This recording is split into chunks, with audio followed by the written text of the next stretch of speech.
This is Greater Boston. Melissa waited self-consciously on the platform at Downtown Crossing, amidst a crowd of agitated commuters all trying to get home. The first train to pass helped no one, every car keeping its doors tightly shut, Free Isaiah signs hanging proudly in their windows. Commuters growled their frustration, banged on locked doors. Someone in the back threw an egg, which detonated on a window, sending a spray of yolk back onto the already aggrieved commuters closest to the platform. The next train opened up exactly one community car to waiting travelers, room enough for 3 people of the waiting 100 to squeeze into the already packed car. Melissa was self-conscious because she was not one of the waiting masses. Her own home would be arriving on the platform in just a few minutes, and the doors would open to admit only her. Her housemates had held a vote, and Melissa was the lone holdout against joining the shutdown. And she felt bad about that, too.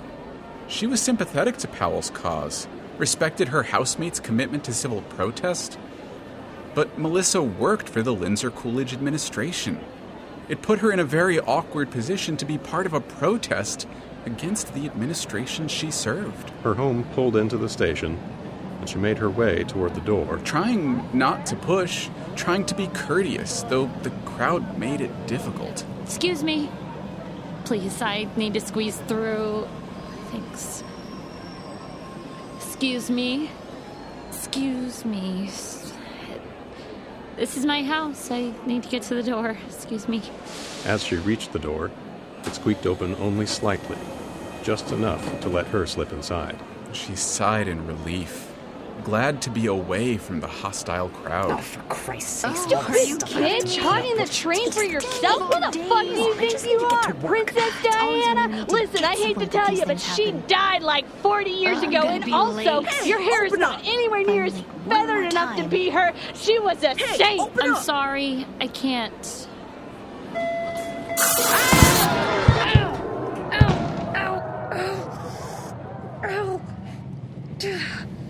Crap. Pepper spray again? I'll get some milk.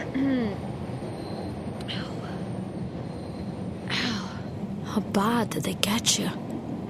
Not that bad this time. The door was mostly closed. God. Here, I soaked this in milk. Put it on your eyes. Thank you. That helps. Oh, Christ. It's in the air. It stings to breathe. I think the commuters got the worst of it. If they keep doing that, someone's gonna end up trampled or down on the tracks. This has to stop. I'll call public safety, let them know the situation. Thank you, Marnie. It'd be great. You doing better? Yeah, the milk helped.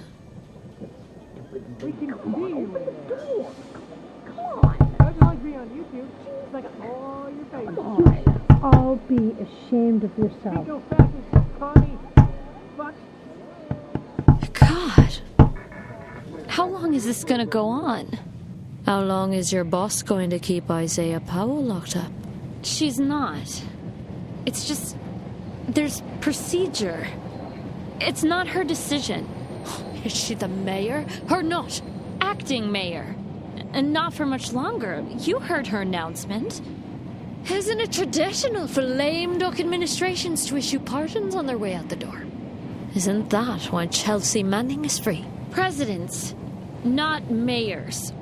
Or governors, maybe. But it doesn't even matter. You have to be convicted of something before you can be pardoned. If he's innocent, and you know we believe that he is, then a pardon doesn't even make sense. And another thing, I don't want to talk about this. I'm just the assistant, and I'm not at work. Oh, come on. Let us on the train. This is terrorism. Yeah, economic terrorism. Just like Bespin said. Bespin for mayor! Terrorist! Terrorist! Terrorist! Oh my God! Civil protest isn't terrorism! You dummies! Oh, wow. You told them? Shut up, Mindy. Oh, sorry about that. No. I'm sorry. Yeah. I shouldn't. All right. No worries. I should get rid of this milk cloth before I start smelling like cheese. Hey, I called it in. They've got paramedics on the scene treating anyone hit by the pepper spray. I better call into work. It's only a matter of hours before Bespin is on the record trying to make deranged assholes hitting commuters with pepper spray somehow Isabel and Charlotte's fault. That's a tough spin, isn't it? She's got people literally claiming that it's terrorism to lock your own front door. You think she can't spin this however she likes? God, what are you going to do about her? What about Bespin? What can we do? We just throw everything behind Powell. You're coordinating with her campaign. Ha! Coordination. Right. We're not coordinating anything. Powell won't even take our phone calls. She says she's got nothing to say to us until she sees her nephew knocking on her front door. But it doesn't matter. It's not about coordination. Hell, it's probably better if it's not coordinated. If it's clear that Charlotte is honestly backing her. With or without Powell's acceptance.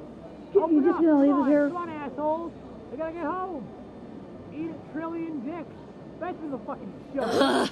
This is getting old real fast. Well, you wanted to work in politics. What'd you expect? Did I? I honestly can't remember making that decision anymore. Of course, she did make that decision. And in truth, she still didn't regret it, despite everything. Really? She believed in working to make a difference. She believed in taking on the toughest challenges.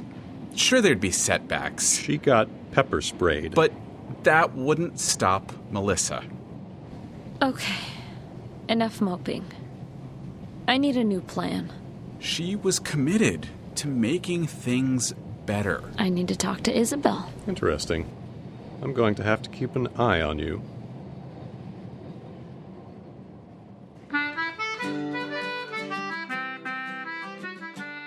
Greater Boston is written and produced by Alexander Danner and Jeff Van Dreason with recording and technical assistance from Marck Harmon. This episode featured Alexander Danner as the narrator, Braden Lamb as Leon Stamatis, Tanja Milojevic as Melissa Weatherby and Mindy, Eli Baraza as Marnie. The miserable commuters were Alex Brown, Zoe von Embler, Kyle Garrett, Sarah Golding, Sean Howard, Jack Pevyhouse, and Jake Song. Charlie on the MTA is recorded by Emily Peterson and Dirk Tiede. Listen, I'm gonna man-spread all I want. I'm gonna man-spread my man-spreading. I'm gonna put some man-spreading on top of my goddamn fucking man-spreading. This is my train car. Who do you think you are? Some kind of El Presidente member man on the top of the totem pole? No, I hate to tell you, my bitch ass is on the top of the totem pole. I am the ruler of this roost. This is my train car, and I will ask you politely to leave. Listen, I'm gonna ask you one simple question. Who do you think you are? Addendum, I'm going to ask you a second question. Who the fuck do you think I am? Because the answer to the second question is the bitch that's going to whoop your ass if you don't get out of my way. I knew it. I knew the Illuminati were in on this. I saw all of the signs. My barista this morning looked at me in the eye and he said, "Have a good day." And I knew when he said, "Have a good day," what I knew he really meant was, "I'm watching you with the eyes of 1,000 falcons." I knew it. I knew you were following me. You didn't think you would get one on me. I had the eyes of an eagle. I'm a patriot. The Illuminati cannot control the media because I am the media. That one got away from me. Sorry about that.